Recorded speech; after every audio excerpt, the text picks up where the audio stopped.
నమస్తే. ప్రెజెంట్ మనం నాంపల్లిలో ఉన్నటువంటి సీసీఎల్ ఆఫీస్ దగ్గర ఉన్నాం. రాష్ట్ర వ్యాప్తంగా ఉన్నటువంటి వీఆర్ఏలు అందరూ కూడా తమ సమస్యలను పరిష్కరించాలని చెప్పేసి ఈ సీసీఎల్ ఆఫీసు ముట్టడి కూడా ఈరోజు ప్రయత్నించడం జరిగింది. వాళ్ళకున్నటువంటి చాలా రకాలైనటువంటి సమస్యలున్నాయి. గత సర్కార్ సైతం కూడా విస్మరించింది. ఇప్పుడున్నటువంటి రాష్ట్ర సర్కార్ సైతం కూడా మిగిలిపోయినటువంటి దర్దాపుగా రాష్ట్ర వ్యాప్తంగా ఉన్నటువంటి 3797 మంది వీఆర్ఏలు వాళ్ళకు ఏ పని లేదు. గతంలో వీఆర్ఏలు గ్రామాలలో ఉండి వాళ్ళు సేవలు అందించేటువంటి ఆ కార్యక్రమాన్ని కూడా వాళ్ళు పూర్తిగా కూడా విరమింపజేసుకొని కూలినాలికి పోయి పనిచేసేటువంటి పరిస్థితి ఉంది. మరో పక్కన చాలామంది ఈ వీఆర్ఏలు ఉద్యోగాలు రావన్నటువంటి ఉద్దేశంతో చాలామంది వీఆర్ఏలు దీంట్లో చనిపోయినటువంటి పరిస్థితి కూడా కనబడతా ఉంది. ఈరోజు సీసీఎల్ ఆఫీస్కి వచ్చి వాళ్ళ యొక్క డిమాండ్లను పరిష్కరించాలి. చాలా రోజులుగా పెండింగ్లో ఉన్నాయి. ప్రభుత్వాలన్నీ కూడా మోసం చేస్తూ ఉన్నాయి. మరో పక్కన ఆ ప్రభుత్వంలో ఆ రోజు ఉన్నటువంటి మంత్రి కేటీఆర్ తోటి చర్చలు జరపడం జరిగింది. అలాగే ఆ రోజు ప్రతిపక్షంలో ఉన్నటువంటి బట్టి విక్రమార్క అలాంటి సంబంధించినటువంటి నేతలు సైతం కూడా అసెంబ్లీలో ప్రస్తావించడం జరిగింది. వీళ్ళ యొక్క సమస్యలను పరిష్కరిస్తాం మా ప్రభుత్వం వచ్చిన తర్వాత అని. కానీ ప్రభుత్వం ఏర్పడ్డ తర్వాత వాళ్ళ సమస్యలు ఎక్కడేసినటువంటి గొంగడు అక్కడే తిరిగా మారిపోయినటువంటి సిచ్యువేషన్ కనబడతా ఉంది. వీళ్ళందరూ కూడా ఆవేదన వ్యక్తం చేస్తూ ఉన్నారు. భార్య పిల్లలకి దూరం అయిపోయిన వాళ్ళు మరో పక్కన చాలామంది హైదరాబాద్ నగరంలో సెక్యూరిటీగా పనిచేస్తున్నటువంటి కూలి పనులు చేస్తున్నటువంటి సిచ్యువేషన్ కూడా కనబడతా ఉంది. ఒకసారి మాట్లాడేటువంటి ప్రయత్నం చేద్దాం. మనతో పాటు వీఆర్ఏలు ఉన్నారు. చాలా ఏళ్ళుగా పనిచేస్తున్నటువంటి వాళ్ళు, అలాగే వారసులకు ఉద్యోగాలు ఇస్తామని చెప్పేసి కూడా చెప్పడం జరిగింది. సో మాట్లాడదాం. కాక ఏంటిది ఈరోజు ప్రధానంగా ఇక్కడికి వచ్చి మీ యొక్క డిమాండ్లు ఏంటిది, ఏం చెప్పదలుచుకున్నారు, గత ప్రభుత్వం ఏమని చెప్పింది? గత ప్రభుత్వము మాకు వీఆర్ఏలందరికీ మీకు ఉద్యోగాలు ఇస్తాము, మీరు 80 రోజులు సమ్మెని విరమించుకోండి, మీరు మీరు మీ వారసులందరూ ఏ విధంగా చదివినరో ఆ విధంగా నేను ఉద్యోగాలు ఇప్పించేస్తామని చెప్పి మా రాష్ట్ర నాయకులు చెప్పినారు. చెప్పిన తర్వాత ఆ సమ్మెని విరమించుకున్నాం. మేము విరమించుకున్న తర్వాత 20,555 మంది మొదలున్నారు మన తెలంగాణ ప్రభుత్వం, ఆంధ్ర ప్రభుత్వం ఉన్నప్పుడు. అయితే ఈ తెలంగాణ ప్రభుత్వం ఏం చెప్పిందంటే ఆ 20,555 మందిని మా దాంట్లోకి వెళ్ళి ఎలిజిబుల్ ఉన్న వాళ్ళందరినీ చదివిన వాళ్ళను 60 సంవత్సరాల లోపు ఉన్నారని చెప్పి వాళ్ళకి జాబ్లు ఇచ్చేసి పంపించేసింది. ఇప్పుడు మళ్ళీ 60 సంవత్సరాలు దాటి 61 సంవత్సరాలు ఉన్న వారసులకు మాత్రము తర్వాత ఇస్తామని చెప్పిండ్రు. అప్పుడే జీవో కూడా అమలు చేసింది. 81, 85 జీవో అమలు చేసింది. ఆ జీవో ప్రకారమే మీకు కూడా ఇస్తామని చెప్పి వాళ్ళు వెళ్ళిపోయిన తర్వాత కాంగ్రెస్ ప్రభుత్వం వచ్చింది. కాంగ్రెస్ ప్రభుత్వం వాళ్ళు కూడా ఇస్తామని చెప్పి హామీ ఇస్తున్నారు. కానీ ఎప్పుడు ఇస్తారు ఏం సంగతి అనుకుంటా ఇయ్యాల రేపు అనుకుంటా అన్ని వాయిదాలు వేసుకుంటే 2 సంవత్సరాలు వచ్చింది. ఇంతకుముందు ధరణి చట్టం ఉండే, ఆ ధరణి చట్టం పోయిన తర్వాత భూభారత చట్టం పెట్టిన తర్వాత మీకు అంతా తప్పకుండా ఇస్తాము, మీరు ఓపిక చేసి జూన్ దాకా మీరు ఏం ధర్నాలు బినాలు ఏం చేయొద్దు, మీరు అందరూ మేము ఎప్పుడు చెప్తా అప్పుడు రండి, మేము తప్పకుండా ఇస్తామని చెప్పారు. మేము జూన్ నెలాఖరు దాకా కూడా చూస్తున్నాం. మేము ఇప్పటిదాకా ఏం లేదు. మొన్ననే మా నాయకులే చెప్పారంట మీ వాళ్ళకి ఇప్పుడు ఇచ్చితాట ఏం లేదు, తర్వాత ఇస్తాం, ఇంకా ఆలోచన చేస్తామని ఉంటారంట. ఆ 2 సంవత్సరాల కిందనే వారసులు అందరికి ఇస్తామని హామీ ఇచ్చారు.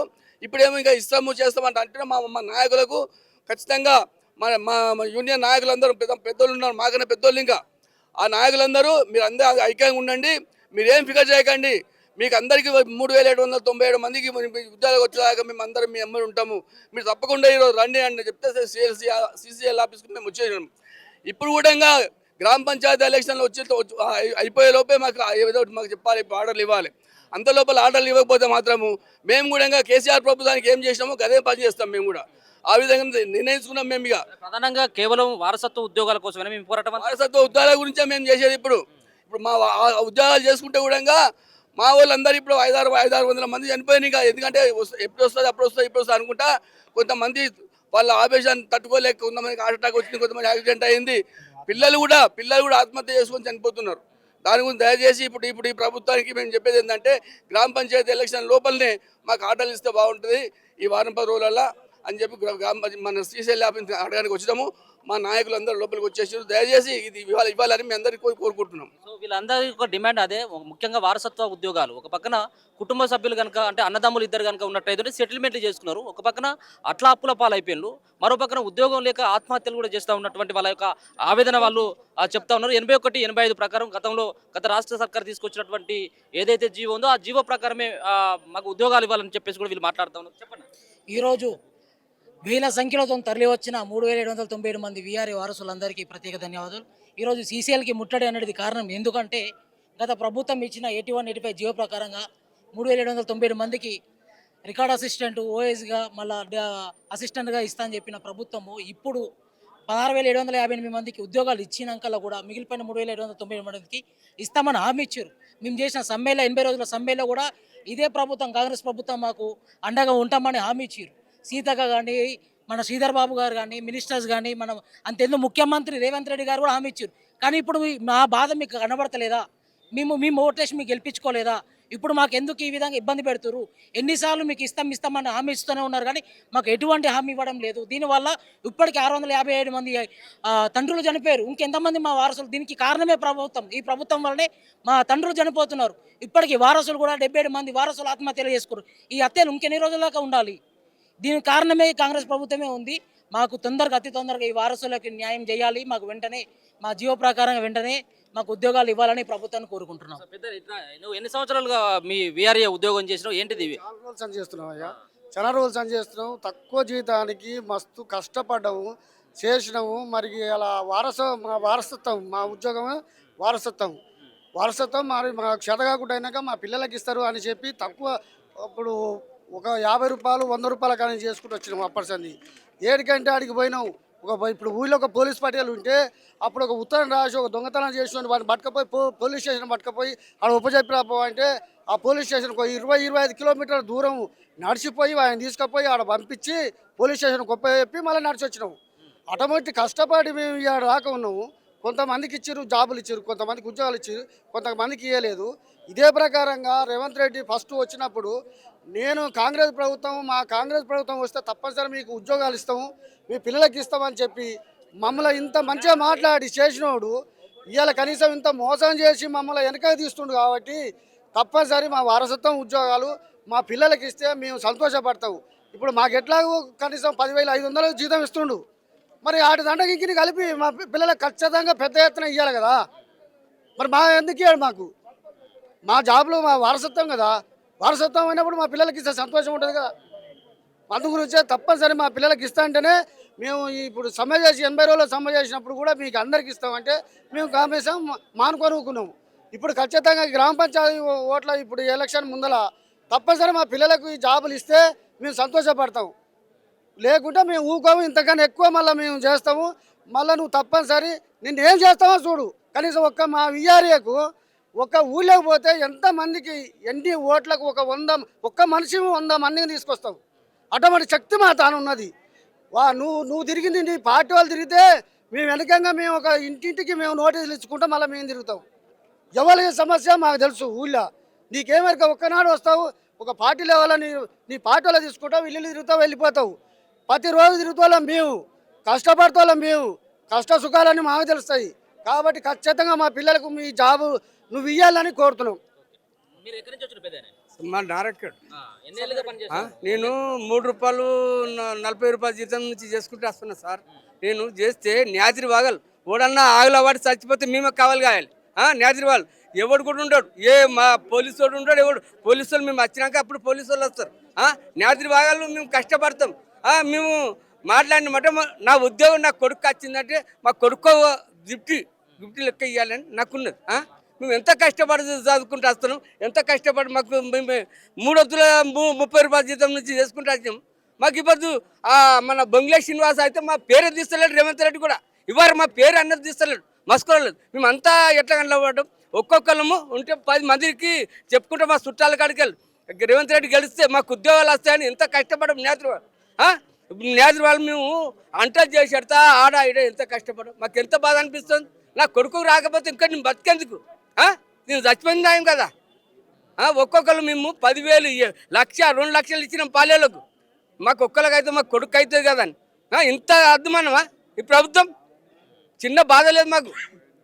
ఏమంటా ఉన్నారు మరి ఇప్పుడు మీరు మీకు సంబంధించిన అధికారుల దగ్గరికి ఇవ్వకపోతే ఇంకా చేస్తాం మేము, చచ్చిన దాకా కూడా చేస్తాం. మా కొడుకులు ఎంతమంది ఉండో అంతమంది కూడా రేవంత్ రెడ్డి ఇచ్చిన దాకా ఊకం. ఇప్పుడు రేవంత్ రెడ్డిని కూడా దించేస్తాం.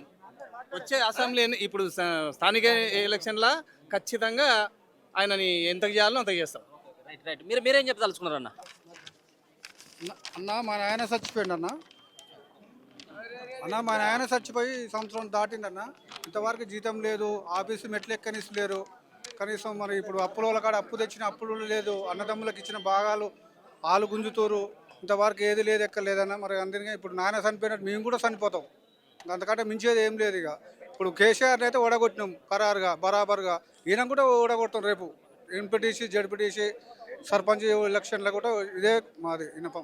మీరు సంబంధించినటువంటి ఎవరైతే సంబంధించినటువంటి మంత్రులను కానీ ఎవరైనా అధికారులను కానీ కలిస్తే ఏమని సమాధానం చెప్తా ఉన్నారు? పొంగులేటి గారిని కలిసినాం, అరెస్టు చేసేసారు, శ్రీశైల్కి వచ్చేసినాం. శ్రీశైల్లో కూడా పోలీసులు తరిమిరు, అప్పుడు కూడా ఏం చేయలేకపోయినాం. ఈరోజు నిర్ణయం తీసుకుని అవుట్ ఆఫ్ రేటా తీసుకొని ఈరోజు పోరాడి శక్తి ఏందో చూపెడతాం. సో వారసత్వ ఉద్యోగాలు ఇవ్వలేదు, సో ఏం పని చేస్తా ఉన్నారు మరి? మీ మీ పరిస్థితి ఏంటి? సెక్రటరీ గార్డ్గా చేస్తున్నా, వాచ్మెన్గా చేస్తున్నా. నేను ఇప్పుడు నెలకు 10,000 ఇస్తారు. 10,000 ఇస్తే ఇప్పుడు కనీసం నాకు ఇంకా ఇన్స్టాల్మెంట్ కట్టుకొని 15,000 అవుతాయి. ఏది లేదు, అది లేదు, ఇది లేదు, ఏది లేకుండా మేము వాచ్మెన్ చేసుకొని బతకాల్సి వస్తుంది. ఇక్కడికి వచ్చిన నాతోటి 61 విఆర్ఏ వారసులకు మరియు వాళ్ళ యొక్క తల్లిదండ్రులకు నా యొక్క ధన్యవాదాలు తెలుపుకుంటూ, 2 సంవత్సరాల క్రితం గత ప్రభుత్వంలో కేసీఆర్ గారు మా శ్రమను గుర్తించి మమ్మల్ని ప్రభుత్వ ఉద్యోగస్తులుగా మార్చాలనే ఒక దృఢ సంకల్పంతో 81, 85 జీవో తీసుకొచ్చారు. ఆ జీవోల ప్రకారంగా తెలంగాణ రాష్ట్రంలో ఉన్న 20,555 మంది విఆర్ఏలకు గాను 16,757 మంది విఆర్ఏ వాళ్ళకు వాళ్ళ విద్యార్హతల ప్రకారంగా junior assistant, record assistant, subordinate స్కేళ్లతో వాళ్ళకు ఉద్యోగాలు ఇచ్చారు. అదే జీవోలో పొందుపరిచిన మేము 61 సంవత్సరాల పైబడ్డ విఆర్ఏ వారసులం 3,797 మంది గత 2 సంవత్సరాల నుంచి, గత ప్రభుత్వాన్ని కానీ ఈ కాంగ్రెస్ ప్రభుత్వం ఏర్పడ్డ తర్వాత 20 నెలల నుంచి అయ్యా మా ఉద్యోగాలు ఇస్తూ మా జీవితాలను ఆదుకోండి అని చెప్పేసి 20 నెలల నుంచి మినిమం ఎటు లేదన్నా కూడా రెవెన్యూ మంత్రి గారిని 160 సార్లు ఈ సెక్రటేరియట్ సాక్షిగా, ఆ ఖమ్మం సాక్షిగా మేము వివిధ కార్యక్రమాలలో కూడా వాళ్ళకు వినతి పత్రాలు ఇచ్చాం. అయినా కూడా మా సమస్యను ఇంతవరకు పరిష్కరించలేదు. జీవో వచ్చిన నాటి నుంచి ఈనాటి వరకు మా తల్లిదండ్రులు 600 మంది చనిపోవడం జరిగింది. మా 61 విఆర్ఏ వారసులు 50 మంది చనిపోవడం జరిగింది. అయ్యా రెవెన్యూ మంత్రి గారు పొంగులేటి శ్రీనివాసరెడ్డి గారు, మీకు దండం పెట్టి అడుగుతున్నాము, మా పేద కుటుంబాలైన బడుగు బలహీన వర్గాలకు చెందిన ఈ విఆర్ఏలో ఇంకా ఎంతమంది చనిపోవాలి? ఇంకా ఎంతమంది చనిపోతే మీ కళ్ళు చల్లబడతాయి?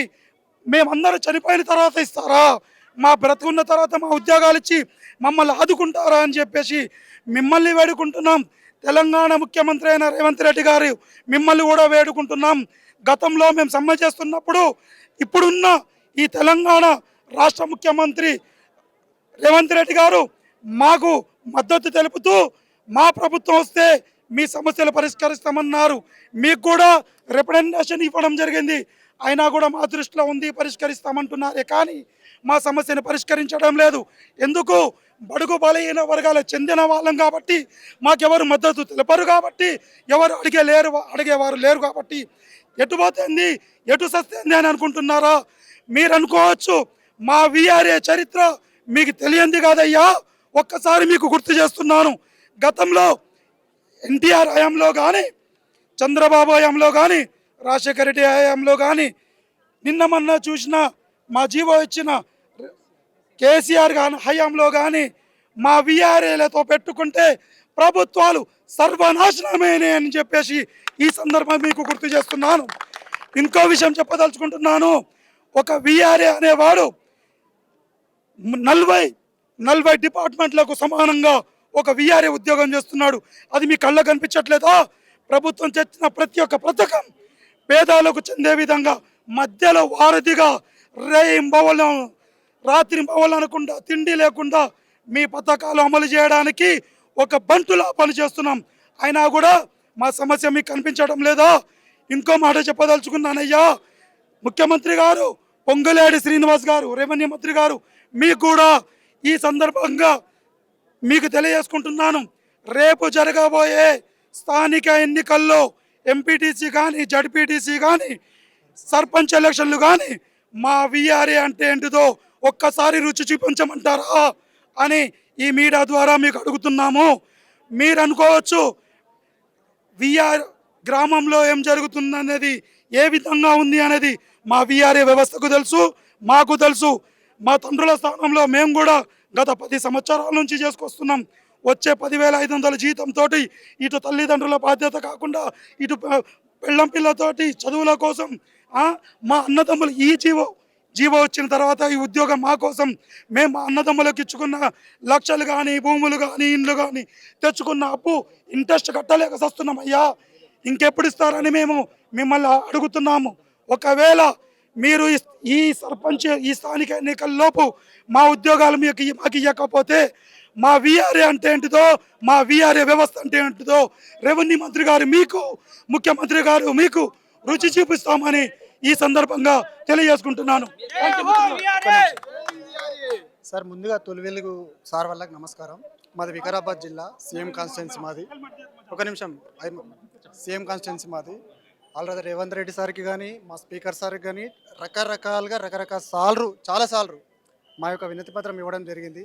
మేము మా మండలంలో ఆల్రెడీ విధులు నిర్వహిస్తున్నాం. ఈ రోజు కూడా మాకు ప్రెషర్ ఉన్నా కూడా రావద్దని చెప్పి ప్రెషర్ ఉంటే కూడా మా తహసీల్దార్ ఆఫీస్లో వివిధ రకాలుగా చెప్పుకొని ఇక్కడ రావడం జరిగింది. ముఖ్యంగా ఇప్పుడు మేము చెప్పదలుచుకుంది ఏంటంటే, గత ప్రభుత్వం 20,500 పైచిలకు విఆర్ఏలు ఉంటే దానిలో 16,758 పైచిలకు ఆర్డర్స్ ఇచ్చారు గత ప్రభుత్వం. ఈ ప్రభుత్వం వచ్చిన తర్వాత వాళ్ళకు ఐడీలు ఇవ్వడం జరిగింది. తదుపరి 3,797 మంది మాకు ఎలక్షన్ రావడం, తర్వాత ప్రభుత్వం మారడం మాకు జర మైనస్ అయింది. తర్వాత మేము అప్పటి నుండి ఇప్పటి వరకు అడుగుతూనే ఉన్నాం. ప్రజాప్రభుత్వం వచ్చింది, మా సమస్య ఆల్రెడీ తీరుస్తామని చెప్పి రకరకాలుగా టెంట్ల కింద వచ్చి చెప్పిండు కదా. సరే తీరుస్తాడని చెప్పేసి రేవంత్ రెడ్డి సార్ గెలిచినాం. దానిలో నేను ప్రధాన కార్యదర్శి వికారాబాద్ నుండి. రేవంత్ రెడ్డి సార్ గెలిచినాం. మన పొంగులేటి శ్రీనివాస్ రెడ్డిగా కలవని రోజు లేదు. మొన్న రీసెంట్గా 3 రోజుల కింద పోయినాం. ఇంకా మేము పాలసీ తీసుకున్నాం, చేస్తాం, చూస్తాం అనే కాలయాపన దాటవేట లెక్కనే ప్రవర్తిస్తారు తప్ప మీ సమస్య పరిష్కారం చేస్తాం అని చెప్పేసి ఏనాడు కూడా చెప్పింది లేదు సార్. ఇప్పటికైనా సరే మా అందరి బాధలు గుర్తించి మా ముఖ్యమంత్రి కానీ మా పొంగులేటి శ్రీనివాస్ రెడ్డి సార్ కానీ ఇప్పటికైనా మా మీద తుది నిర్ణయం తీసుకొని ఈ ఎలక్షన్ లోపు మాకు ఆర్డర్స్ ఇవ్వాలని చెప్పేసి కోరుకుంటున్నాం అన్న. మీరు ఎక్కడి నుంచి వచ్చిందమ్మా? మీరు ఏం పని చేస్తా ఉన్నారు? సిద్దిపేట డిస్టిక్ అన్న, మాది వరగల్ మండల్. మా మామది డ్యూటీ మా ఆయన పేరు మీద పెట్టినాం. ఒక 6 నెలలు వేసాక చెయ్యి పడిపోయింది, నేనే చేసిన. రోజు ఒక 6 ఊళ్ళు దాటేసుకుంటూ పోవాలి. ఆఫీసర్లు పోతారు కదా, వాళ్ళు వెంబడ బండి మీద ఆపుకుంటా పోవాలి, రావాలి. పోయినాక ఆడ ఆధార్ వేసుకుంటారు అటెండర్. ఆధార్ వేసుకున్నాక మళ్ళీ విలేజ్లో మన్ను కొడుతుర్రు, ఆడ కొట్లాడుతుర్రు అంటే ఆడిపోవాలి. మళ్ళీ ఆడికని పోయినాక ఆధార్ ఎందుకు పడతలేదమ్మా అని అటెండర్ బెదిరిస్తారు. కూచారం మండలి నుంచి మా లెక్కల్ని మస్కూరు వాళ్ళు వచ్చిర్రు, డ్యూటీలు వచ్చినాయి. 3 ఆడేళ్ళు వాళ్ళు పెట్టుకొని ఏం చేయరు. వీళ్ళకి ఛాయలు అందియాలి, పెన్ను పడితే పెన్ను అందియాలి, గిలాసులు కడగాలి, గిన్నెలు కడగాలి, అలా బోర్లు వేయాలి. పోతున్నా అన్న అంటే పోదు తీయమ్మ అంటారు. మరి వాళ్ళ లెక్కలు మాకు జీతం ఇస్తే మేము కూడా 5 గంటల దాకా ఉంటాం కదా అంటే అట్లా కాదంటారు, ఇట్లా కాదంటారు. మన రెవెన్యూ సదస్సులలో ఒక్కొక్క నాడు 8 గంటల దాకా ఉన్నాం. సదస్సులు గ్రామాన్ని తిరిగినా కానీ రెవెన్యూ సదస్సులు అని మా పేరుంది కానీ మాకు ఆధార్ లేదు, ఏం లేదు. ఇక్కడ మాకు అవే 10,000. పోలీసు వాళ్ళకి ఫోన్ చేస్తే ఏడు నుంచి వెళ్ళాం మేము మస్కూరోళ్ళం సార్ అంటే మస్కూరోళ్ళ జీవో తీసేసినాం కదమ్మా వాళ్ళు అంటారు. జాతర అని మా నాచారం గుట్టకాడ జాతర చేసుకుంటే రెవెన్యూ మీరు డ్యూటీ అక్కడనేనమ్మా అని సార్ చెప్తాడు. సార్ చెప్తే మేము మస్కూరోళ్ళం సార్ అంటే మస్కూరోళ్ళు లేరని అంటారు. ఎక్కడోళ్ళు వచ్చి మస్కూరోళ్ళు లేరంటారు. జీవో ఇచ్చిన ప్రకారం అని ఇవ్వాలి కదా, అట్లా లేదు ఇట్లా లేదు. ఈ రెవెన్యూ సదస్సులు నడిపించినాం. పొంగులేటి శ్రీనివాసరెడ్డి మా విలేజ్కి వచ్చిండు. వస్తే ఒక 600 కుర్చీలు మేము 11 మంది మీద సర్దుబాటు చేసినాం. అందులో అప్పుడు కూడా మేము రెవెన్యూ శాఖ మంత్రికి జ్యూసు అన్నీ అందించినాము. మళ్ళీ మేము పత్రం గిట్టినిచ్చినాము కానీ మాకు ఇప్పటి వరకు ఎలాంటి నిర్ణయం వస్తలేదు. ఇది చేయని సమానం అనిపిస్తుంది. అది చేసి అప్పు చేసుకున్నాడు, పావలు కొట్లాడు, ఆడపిల్లలు కొట్లాడు, మామ డ్యూటీకి పోయినాడు ఇంకా రాలేదనుడు, మొగడానుడు, ఇక ఇవన్నీ పరిస్థితులు ఎదుర్కొంటున్నాం. వీళ్ళకి మాత్రం కనికిరం వస్తలేదు. ఇక లాస్ట్ ఫైనల్ ఇక్కడ చేస్తున్నాము. ఇస్తారా ఇయ్యరా ఏదో ఒక నిర్ణయం అంతే. మీరేంటిదమ్మా? మీ ఉద్యోగం ఏంటిది? మీరెందుకు వచ్చారు? మాది సేమ్ ఉద్యోగం సార్. మా ఫాదర్ చనిపోయిండు. మీ ఫాదర్ ఉద్యోగం? మా ఫాదర్ది. మాకు ఇప్పుడు ఆధార్ ఏది లేదు సార్. మేము చాలా కష్టాల్లో ఉన్నాం. చిన్న పిల్లలు ఉన్నారు. మా పరిస్థితి ఏంది సార్ని అడుగుతున్నాం. మాకు ఇస్తారా ఇయ్యరా ఏదో ఒకటి చెప్పండి సార్. అంటే గతంలో జీవో ఇచ్చింది కదా, అంటే వారసత్వంగా ఇస్తాం ఉద్యోగాలు అని చెప్పేసి కూడా. సో ఇప్పటి వరకు ఇంకా అమలు కావట్లేదు. ప్రతిసారి అధికారులు అడిగితే ఏమని చెప్తా ఉన్నారు? మాకు అది ఇచ్చినప్పుడు అది మాకు అయినాకనే రమ్మంటారు సార్. అది వచ్చేంత వరకు రావద్దు మాకు ఆఫీస్లో కానీ అంటారు సార్. వెళ్ళట్లేదు సార్. ఇప్పుడు 1.5 సంవత్సరం అయిపోతుంది సార్. ఇంటి దగ్గర ఇట్లనే అటెండర్ పనులు చేస్తాం సార్. అంతే అంతే. మీకు ఎట్లా వచ్చిందమ్మా? మీ ఉద్యోగం ఎట్లా వచ్చింది మీకు? మాది మా నాన్నది. ఏమంటా ఉన్నారు మరి ఆఫీసులో? లేకపోతే ఏమంటా ఉన్నారు? ఏమంటలేరు, వస్తుంది అని అంటారు. అలా ఎట్టి చాకరీ చేసుకుంటారు కానీ మాకు ఏం చేస్తలేరు, విలువ కూడా ఇస్తలేరు. ఏదైనా ఇంటికాడ పరిస్థితి అది చేస్తే కూడా మేము 1 రోజు 2 రోజులు పోకపోతే కూడా మాకు జీతాలు ఆపేస్తామని భయపెడుతున్నారు. 2 నెలలకు 3 నెలలకు జీతాలు వస్తున్నాయి. లేదు మేము మా నాన్న వాళ్ళకి పంపిస్తాము అని అంటే అట్లా ఒప్పుకుంటలేరు, చాలా ఇబ్బంది పెడుతున్నారు. ఏమని చెప్పదలుచుకున్నారు ప్రభుత్వానికి, ఏం చెప్పదలుచుకున్నారు? మాకు కావాలి జీవో కావాలి అని చెప్పుకుంటున్నాం. మాది జనసంఘ మండలి సార్, జనసంఘ మండలి గ్రామం బిడకనే సార్. మా ఉద్యోగాలు మాకు కావాలి సార్, మాకు ఆర్డర్స్ కాపీలు కావాలి సార్. ఇక మండలికి పోతే అడ్డమైన పని, ఈ పని, ఆ పని, ఏ పని అంటే ఆ పని, అన్ని పనులు చేసుకుంటారు కానీ మా పని చేస్తలేరు సార్. అడ్డమైన పనులు చెప్పించుకుంటున్నారు కానీ మాకు ఇస్తలేరు సార్. మాకు గుర్తింపు అనే మాటలే లేదు సార్. మాకు గుర్తింపు చేయాలి కదా సార్. చూస్తా ఉన్నాగా చాలా మంది ఇక్కడికి రావడం జరిగింది. సీసీఎల్ ఆఫీస్కి సంబంధించినటువంటి ముట్టడి కార్యక్రమానికి కూడా వాళ్ళు తెరలిప్పడం జరిగింది. వాళ్ళకు మద్దతు ఇవ్వడానికి ఇక్కడికి ఆర్ కృష్ణయ్య గారు ఎంపీ గారు కూడా రావడం జరిగింది. ఒకసారి మాట్లాడేటువంటి ప్రయత్నం చేద్దాం. ఏంటి సార్, చాలా మంది దాదాపుగా 3500 మందికి పైగా విఆర్ఏలు రావడం జరిగింది. వాళ్ళకు ఉన్నటువంటి డిమాండ్ల పరిష్కారం కోసం చాలా రోజులుగా వాళ్ళు పోరాటం చేస్తూ ఉన్నారు. చాలా మంది చనిపోయారు సార్. సార్ వాళ్ళకు ఏ విధమైనటువంటి మద్దతు ప్రకటిస్తారు? విఆర్ఓలు మొత్తం గత ప్రభుత్వం విఆర్ఓలందరికీ ఉద్యోగాలు ఇవ్వాలని 81 జీవో జారీ చేశారు. ఆ జీవో ప్రకారం 16,000కు పైగా మందికి ఉద్యోగాలు వచ్చినాయి. ఇంకా 3,797 మంది మిగిలిపోయారు. వీరి వారసులకు ఉద్యోగాలు ఇవ్వాలని చెప్పి దాదాపు కాంగ్రెస్ ప్రభుత్వం వచ్చిన నుంచి ఉద్యమాలు చేయడం జరుగుతుంది. కాంగ్రెస్ ప్రభుత్వం ఉద్దేశపూర్వకంగా వీళ్ళకు వారసులకు ఎవరికి ఇవ్వాలి, వారసులకు ఎందుకు ఇవ్వరు? ఎమ్మెల్యేలకు వారసులకు ఇస్తారు, ఒక్కొక్క ఇంట్లో 2కి 3కి ఇస్తారు. వీళ్ళు ఎలిజిబుల్ ఉన్నారు, వీళ్ళ పిల్లలు చదివారు, తరతరాలుగా వెట్టి చాకిరి చేశారు గ్రామాలలో. వీఆర్ఏ ఉద్యోగం ఎంతో ముఖ్యమైనది. వీళ్ళు సమాజానికి ఎంతో సేవ చేసారు. వీళ్ళ వారసులకు ఇవ్వడానికి ఎలిజిబుల్ ఉన్న వాళ్ళకి ఇవ్వమంటారు. వీళ్ళంతా తెలంగాణ బిడ్డరు. వీళ్ళ వారసులకు ఉద్యోగాలు ఇవ్వడానికి ప్రభుత్వం మీనమేషాలు లెక్క పెట్టడం సరైనటువంటిది కాదు. వీళ్ళు తెలంగాణ బిడ్డలు. వీరికి ఉద్యోగాలు ఇస్తే మీరు 2 లక్షల ఉద్యోగాలు ఇస్తామని ఏదైతే హామీ ఇచ్చారో అలా రాసుకోండి. వీళ్ళు ఎలిజిబుల్ ఉన్న వాళ్ళకి ఇవ్వండి. కాబట్టి ముఖ్యమంత్రి రేవంత్ రెడ్డి గారు, రెవెన్యూ శాఖ మంత్రి పొంగులేటి శ్రీనివాస్ రెడ్డి గారు చర్యలు తీసుకొని వీళ్ళకి వెంటనే ఉద్యోగాలు ఇవ్వాలి. ఎలిజిబుల్ ఉన్న వాళ్ళకి ఉద్యోగాలు ఇవ్వమంటున్నాం, లేకపోతే వేరే దేశం వల్ల వచ్చిన వాళ్ళకి ఇవ్వమని అంటలేము. ఇవ్వకపోతే వీళ్ళకి ఇచ్చే వరకు కూడా ప్రభుత్వాన్ని వేటాడతామని చెప్పి హెచ్చరిస్తారు. మీ బీజేపీ పార్టీ నుంచి ఏమైనా వీళ్ళకు మద్దతు ఉంటుందా? వీళ్ళు మీ యొక్క పోరాటం కూడా బీజేపీ పార్టీ ప్రధానమంత్రిని బీసీని చేసారు. మీరు దాన్ని వక్రీకరించవద్దు. ప్రధానమంత్రిని బీజేపీ పార్టీ చేసింది. బీజేపీ పార్టీ వీఆర్ఏలకు ఉద్యోగాలని పూర్తి మద్దతు ఇస్తుంది. ఇప్పుడు ఎవరైనా కలిసి సార్, అధికారులు ఏమైనా కలిసినా మీరు ఏమైనా వినతి పత్రం? సాయంత్రం మంత్రికి రెవెన్యూ సెక్రటరీ కలిసి వీళ్ళ డిమాండ్ తొందరగా పరిష్కారం అయ్యేటట్టు చేపిస్తారు. అని చెప్పు. ఏంటి, చాలా రోజులుగా ఉద్యమాలు చేస్తా ఉన్నారు. గాంధీ భవన్ ముట్టడి కావచ్చు, చాలా రిలే దీక్షలు కూడా చేయడం జరిగింది. ఏంటి అన్న, ఇది గుంతమ్మ కోరిక కాదు. గత తరాల తరబడి తరాలు మారిన తలరాత మారినట్టున్నది మా పరిస్థితి.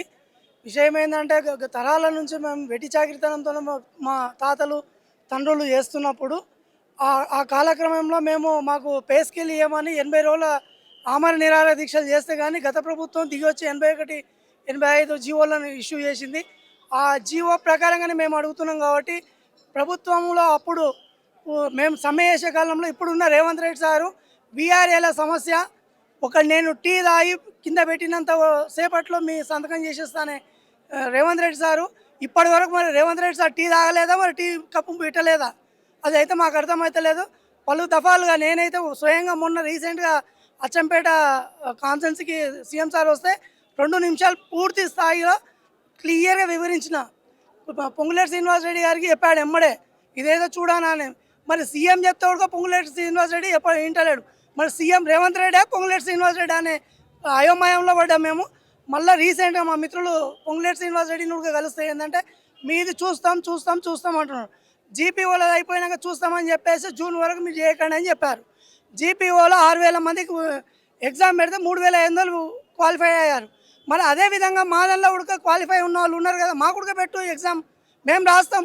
వాళ్ళు 6,000 మంది 300 కాదు కదా, మేము 3,000 మందికి 3,000 మంది పాస్ అవుతాం అనేది మేము చెప్తాం. ఎందుకంటే వాళ్ళు ఏదో దొంగతనంగా వచ్చి ఉద్యోగాలకు వచ్చిన వాళ్ళు, మేము తాతల నుంచి తండ్రుల నుంచి వచ్చిన వాళ్ళం. కాబట్టి మాకు భూ హక్కుల మీద కానీ భూ చట్టాల మీద కానీ పూర్తి అవగాహన ఉన్నదని మేము మొన్న రీసెంట్గా కూడా సీసీఎల్ఏ గారికి వివరించడం జరిగింది. అయినప్పటికీ కూడా ఎన్ని మొత్తుకున్నా ఏం చేసిన వాడికి ప్రభుత్వం చలనం దిగుదలేదు. ఇట్లా ఈ మొండి వైఖరికి రేవంత్ మినిస్టర్ మినిస్టర్ వివరిస్తే ఖచ్చితంగా రేపు నువ్వు స్థానిక ఎలక్షన్లకు వస్తున్నావు కదా, అయ్యా మాకు వీఆర్ఏ ఉద్యోగాలు ఏమొద్దు, ప్రతి ఊర్లో సర్పంచ్గా మేము నామినేట్ చేస్తాం, మీరు నిలబెట్టిన కాంగ్రెస్ అభ్యర్థి ఎవరైతే ఉన్నారో ఆ కాంగ్రెస్ అభ్యర్థిని ఖచ్చితంగా ఓడిస్తాం. గతంలో రేవంత్ రెడ్డి కావాలని మేము కోరుకున్నాం. రేవంత్ రెడ్డి సార్ ఒకటే మాట చెప్పిండు, నార్కల్ కాన్ఫరెన్స్లో ఎమ్మెల్సీ దామోదర్ రెడ్డి సార్ కొడుకుని రాజేశ్వర రెడ్డి వారసత్వంగా నిలబెడితే మేము గెలిపించినాం. ఎందుకు గెలిపించినాం అంటే యువత కావాలి అనేది ఒక నినాదంతో రేవంత్ రెడ్డి పిలిపించినప్పుడు ఇంటింటికి ఒక్కొక్క వీఆర్ఏ ఒక 100 ఓట్లతో వేయించినాం. మరి ఆ 100 ఓట్లు మేము వేయించుకుంటాం, మేము గెలవం ఇప్పుడు. మరి మీకేమో వారసత్వం ఉద్యోగాలు మీ కొడుకులకు మనవళ్ళకు మనవరాలకేమో ఎమ్మెల్యేలు ఎమ్మెల్సీలు కావాలి, కానీ మాకు మా తండ్రుల ఉద్యోగం మాకు ఇవ్వడానికి మీకు ఏమైంది? మరి ఏది ఖజానాతో ప్రాబ్లం అని అంటున్నాం, బడ్జెట్తోన. మరి బడ్జెట్ ఎంత లాస్ అవుతుంది? ఇప్పుడు ఉన్న 3,000 మందికి ఉద్యోగాలు ఇవ్వని వాళ్ళు ఈ కాంగ్రెస్ ప్రభుత్వము 2 లక్షల ఉద్యోగాలు ఇస్తాయని హామీలు ఇచ్చినావు కదా, మరి 3,000 మందికి ఇవ్వనోడు 2 లక్షలు ఎట్లా ఇస్తావు? నేను ఎట్లా నమ్మాలి? మరి ఇప్పుడు కాబట్టి తక్షణమే రేవంత్ రెడ్డి సార్ మీరు ఇమ్మీడియట్లీ జోక్యం చేసుకొని ఆయన పొంగులేరు శ్రీనివాస్ రెడ్డికి నచ్చ చెప్తారా, బుజ్జగిస్తారా, బెదరగొడతారా, మీరు ఏం చేస్తారో మాకు తెలియదు. తక్షణమే 3,700 కుటుంబాలకు న్యాయం చేస్తారని మేము నాకు ఉన్నంత ఆశతో ఎదురు చూస్తున్నాం సార్. ధన్యవాదాలు. వెంకటేష్ అన్న ఏం చెప్పదలుచుకున్నారు వీఆర్ఏలకు సంబంధించినటువంటి వాళ్ళ ఉద్యోగాల పట్ల? ఈరోజు వీఆర్ఏల సమస్య ఇదేదో కొత్తగా ఉద్యోగాలు ఇచ్చేది కాదు. రాష్ట్ర ప్రభుత్వము గతంలో కూడా చెప్పాము, ఇప్పుడు కూడా చెప్తున్నాము. తాతల ముత్తాతల దగ్గర నుంచి కూడా మా ఉద్యోగాలు మాకు భర్తీ చేయాలని చెప్పి రాష్ట్ర ప్రభుత్వాన్ని కొట్లాడినప్పుడు గవర్నమెంటే తీసింది జీవో 81, 85. ఆ జీవో ప్రకారంగానే మా ఉద్యోగాలు మాకు భర్తీ చేయమని చెప్పాం. ఇవాళ 20,500 పైచినుకో ఉన్నాయి, 14,000 ఆల్రెడీ ఇచ్చారు, 16,000 ఇచ్చారు, ఇంకా మామూలుగా ఎన్ని ఉన్నాయి, ఇంకా 3,700 పైచినుకో ఉన్నాయి. ఇప్పుడు ఇవి 61 ఏజ్ దాటింది, 68 ఏళ్ళు దాటింది అనేది అది మాట మీరు చెప్పనే కూడదు. ఎందుకంటే దీనికి ఏజ్ లిమిట్ అనేది లేదు. తాతల ముత్తాతల దగ్గర నుంచి చనిపోయిన తర్వాత కొడుకుకు ఉద్యోగం వస్తుంది, ఇది కామన్ వారసత్వ ఉద్యోగాలు. గతంలో ఇప్పుడు ఎమ్మెల్యే ఎంపీలే చనిపోతే వాళ్ళ వారసత్వంగా వేరే వాళ్ళని నిలబెడుతున్నారు, గెలుస్తున్నారు. అలాంటిది మా ఉద్యోగాల విషయంలో మీరు అడ్డుపడడానికి ఎవరు అని చెప్పి మేము డిమాండ్ చేస్తున్నాం. ఎందుకంటే పావుల రూపాయి దగ్గర నుంచి ఇవాళ దాదాపుగా వారసత్వాన్ని కొనసాగిస్తున్నప్పుడు ఇలా రాష్ట్ర ప్రభుత్వం ముఖ్యమంత్రి గారు చెప్పారు, ఒక క్షణంలో దీని ప్రతిపక్షంలో ఉన్నప్పుడు వారసులు వీఆర్ఏలకు మేము మద్దతుగా ఉన్నాం, మేము ఉన్నాం వీఆర్ఏలకు అని చెప్పి ఇలా గద్దెనెక్కిన తర్వాత వీఆర్ఏలు గుర్తుకు రావడం లేదా, టీకాప్ తాగడం లేదా, మా సమస్యలు సాల్వ్ చేయడం లేదా. అందుకని పొంగులేటి మినిస్టర్ గారు కూడా ఒకటే హెచ్చరిస్తున్నాం, ఉద్యోగాల విషయంలో మీ తాతల ముత్తాతలను అడగండి. వీఆర్ఏలు అంటే ఎట్టి చాకరీ చేసినటువంటి వీఆర్ఏలు, వీళ్ళ కుటుంబాలు ఇలా రోడ్డు పాలు చేసే పరిస్థితి దిగజారిందంటే వీఆర్ఏలు తలుసుకుంటే రేపు నీ రాష్ట్ర ప్రభుత్వాన్ని కూడా మార్చే సత్తా వీఆర్ఏలకే ఉందని చెప్పి హెచ్చరిస్తున్నాం. అందుకని వెంటనే మా ఉద్యోగాలు మాకు భర్తీ చేసేంత వరకు రాష్ట్ర ప్రభుత్వాన్ని అధికారులను నిద్ర ఓడించేది లేదు, కబద్దార్ అని చెప్పి హెచ్చరిస్తున్నాం. Thank you so much. So మొత్తానికి వీఆర్ఏల తరఫున వాళ్ళకు మద్దతు పలకడానికి వివిధ సంబంధించినటువంటి పార్టీల నాయకులతో పాటు కొంతమంది వాళ్ళకు సానుభూతి పలకడానికి రావడం జరిగింది. వాళ్ళకు మద్దతు పలకలించడానికి అయితే చాలా మంది సిసిఎల్ కార్యాలయానికి వచ్చి వాళ్ళకు సంబంధించినటువంటి డిమాండ్లు కానీ ముఖ్యంగా వారసత్వ ఉద్యోగాలని ఆ రోజు పిసిసి హోదాలో ఉన్నటువంటి సందర్భంలో రేవంత్ రెడ్డి గారు మాట ఇవ్వడం జరిగింది. ఆ మాటకు కట్టుబడి ఖచ్చితంగా వారసులైనటువంటి వాళ్ళకి ఉద్యోగాలు కల్పించాలన్నటువంటి అంశాన్ని చెప్తా ఉన్నారు. చాలా రోజులుగా పోరాడుతా ఉన్నాం, వీఆర్ఏలకి ఉద్యోగాలు ఇవ్వాల్సిందే, లేకపోయినట్లయితే ఖచ్చితంగా గత సర్కార్కి గతంలో ఉన్నటువంటి కేసీఆర్కు ఏ విధమైనటువంటి బుద్ధి చెప్పామో ఈసారి కూడా ఆ విధమైనటువంటి బుద్ధి చెప్పడానికి మేము ఎక్కడ కూడా వెనకాడమన్నటువంటి భావనను అయితే వ్యక్తం చేస్తా ఉన్నారు. చాలా మంది సిసిఎల్ దగ్గర రాష్ట్రంలో ఉన్నటువంటి చాలా మంది వీఆర్ఏలు ఇక్కడికి రావడం జరిగింది. వీఆర్ఏలు వాళ్ళ విధుల్లో ఉన్నప్పుడు కూడా అక్కడ ఉన్నటువంటి ఆఫీసర్ల యొక్క పర్మిషన్ తీసుకొని చాలా మంది ఇక్కడికి వచ్చి వాళ్ళ యొక్క డిమాండ్లను పరిష్కారం కోసం అయితే ఇక్కడికి వచ్చి సిసిఎల్ కార్యాలయం దగ్గర పెద్ద ఎత్తున కూడా పోలీసులు మోహరించడం జరిగింది. వీఆర్ఏలు సైతం కూడా దాదాపుగా వేల సంఖ్యలో ఇక్కడికి రావడం జరిగింది. మిగిలిపోయినటువంటి దాదాపుగా 3,797 మంది వీఆర్ఏలకు ఖచ్చితంగా వారసత్వ ఉద్యోగాలు ఇవ్వాల్సిందే. గతంలో ఫిల్ చేసిన అర్హత బట్టి ఫిల్ చేసి ఇప్పుడు వారసత్వ ఉద్యోగాలని మీరు ఖచ్చితంగా ఫిల్ చేసేంత వరకు ఖచ్చితంగా కూడా మా యొక్క సత్తా ఏంటో చూపెడతామని చెప్పేసి సిసిఎల్ దగ్గర చెప్తా ఉన్నారు. చాలా మంది మద్దతు పలకడానికి కూడా వచ్చినటువంటి ఈ సందర్భం అయితే కనబడతా ఉంది. చాలా ఏళ్ళుగా వీళ్ళందరూ కూడా కనబడతా ఉన్నది. ఇక్కడ చాలా మంది తాతలు కూడా కనబడతా ఉన్నారు. వీళ్ళందరూ కూడా చాలా ఏళ్ళుగా వీళ్ళు పనిచేయడం జరిగింది. వీళ్ళకి సంబంధించినటువంటి ఉద్యోగాలు వారసులకు ఇవ్వాలన్నటువంటి ప్రధానమైనటువంటి డిమాండ్ అయితే వాళ్ళైతే వ్యక్తపరుస్తున్నటువంటి సందర్భం అయితే కనబడతా ఉంది. చూద్దాం మరి ఈ సంబంధించినటువంటి ఈ యొక్క ధర్నా తర్వాత ఈ యొక్క నిరసన తర్వాత ప్రభుత్వం స్పందిస్తుందా లేదనేది మనం చూడాల్సినటువంటి అవసరం. కెమెరా పర్సన్ గణేష్తో అనిల్, మన తొలి వెలుగు.